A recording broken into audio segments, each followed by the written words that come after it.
Hola, buenos días. Nos encontramos en Cádiz con Elena García de Paredes y de Falla, sobrina nieta del compositor. Nos encontramos aquí precisamente en la ciudad natal del compositor con su sobrina nieta y le vamos a hacer una serie de preguntas porque es la gerente del archivo de Manuel de Falla. Hola, buenos días, Elena. Hola, buenos días. ¿Qué tal? ¿Cómo te sientes aquí en la ciudad natal de tu...? Feliz. En Cádiz siempre nos sentimos felices por todo, por eso hay muchas raíces familiares en esta ciudad. ¿Nos puedes contar cómo surge el archivo de Falla, Manuel de Falla? El archivo Manuel de Falla yo creo que tiene su origen con un momento muy triste que es la propia muerte de Manuel de Falla.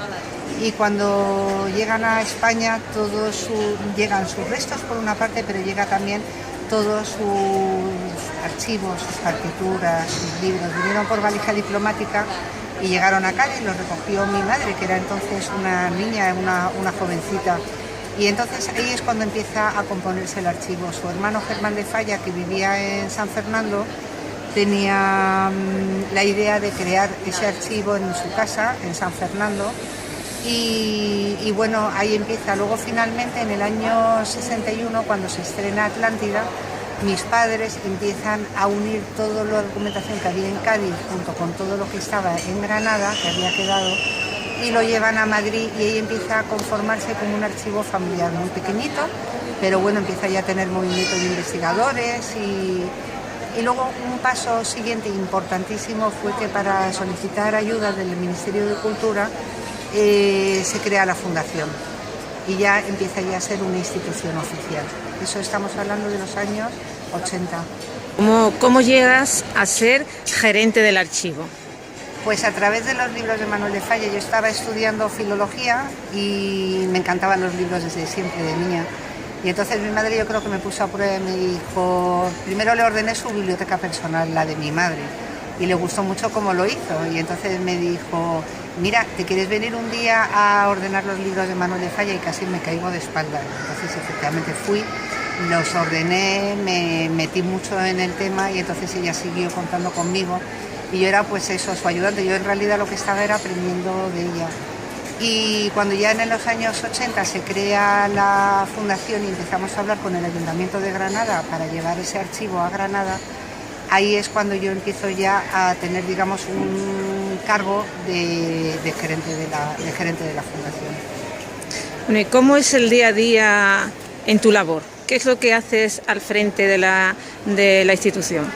Pues yo digo siempre, mujer orquesta, lo hago todo.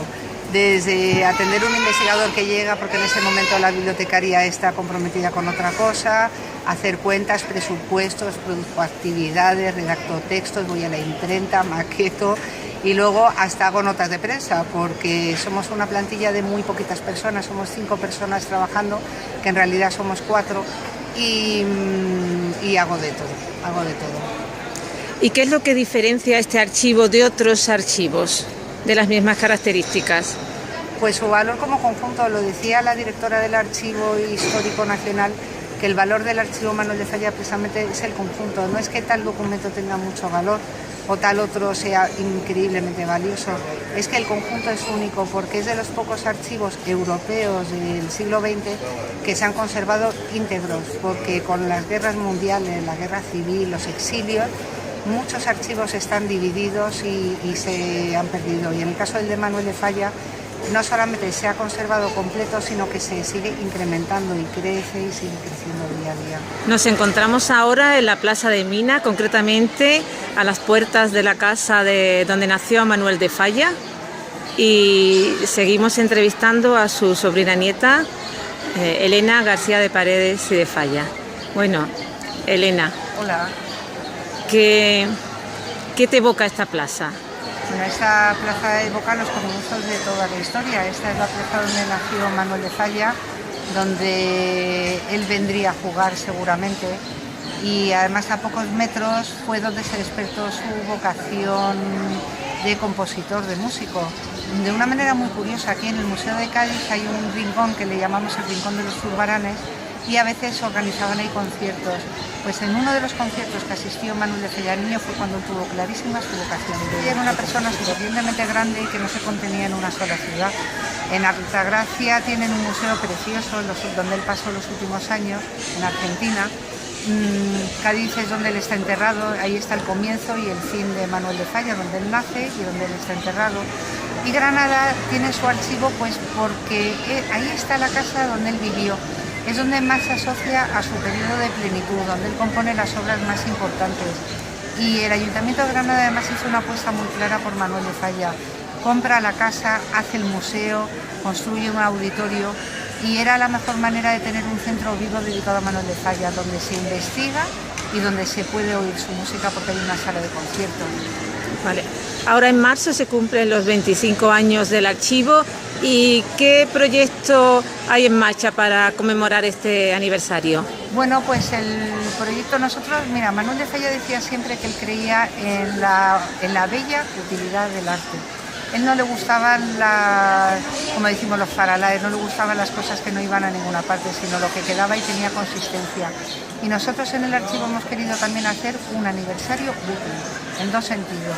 Uno muy importante, estamos renovando el acuerdo con el Ayuntamiento de Granada, que han pasado 25 años, para que durante más tiempo podamos desarrollar nuestro trabajo en esta ciudad, ampliándolo con colaboraciones con la Junta de Andalucía, la Universidad de Granada y el Ministerio de Educación, Cultura y Deporte. Y en el terreno de los proyectos y de los trabajos realizados, dos son muy importantes. Estamos digitalizando todos los escritos de Manuel de Falla y los vamos a editar en un libro. Y luego, por otra parte, estamos en un proyecto precioso con el Ministerio de un portal europeo de archivos. Y estamos digitalizando los manuscritos de Manuel de Falla para que se puedan consultar a través de la página web. Nada de conciertos, sino todo trabajo útil que quede luego para el futuro. Sabemos que el archivo tiene una labor educativa muy importante en la ciudad de Granada. ¿Nos podrías comentar algo al respecto? Sí, bueno, yo no sé si será muy importante, yo creo que es una aportación modesta, es pequeñita, lo hacemos una vez al año y te dicen que no hace daño y me encanta, que es un taller de arte. El taller de arte es una introducción de los alumnos en la música de Manuel de Falla a través de la música, la literatura y las artes plásticas. Siempre escogemos una obra, en este caso va a ser Noches en los Jardines de España, que es el centenario de su estreno. Y bueno, pues hacemos una introducción en esta obra, pero a través de las otras artes, como la literatura, la pintura, artistas como Santiago Rusiñol. Suele durar bastante tiempo, es un taller que dura 2 semanas y realmente, bueno, ya llevamos 16 talleres realizados y funcionan muy bien. ¿Qué nos podrías destacar de la figura de Manuel de Falla, de su obra? Bueno, si hablamos, da igual que sea para jóvenes o para adultos que para niños, la talla humana de Manuel de Falla. Es decir, Manuel de Falla, yo siempre lo digo, era un genio. Su música, fue un creador de varias obras maestras. El retablo en el Pedro, Noches en los Jardines de España, El amor brujo. En cada género que él componía, él creaba una pequeña obra maestra. Y luego también, como persona, creo que fue un ejemplo, un hombre de una gran integridad humana y ética.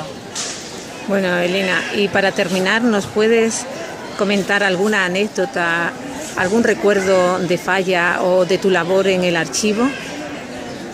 ¿Alguna anécdota que se comente en la familia sobre él o en tu labor día a día? Bueno, a mí una anécdota ajena, es decir, que no es mía, es de mi madre. Mi madre lo conoció, ella vino a España justo antes de que Manuel de Falla se fuera para Argentina. Ella era una niña, tendría 7 años creo que era, y siempre me comentaba que le encantaba escucharle tocar el piano.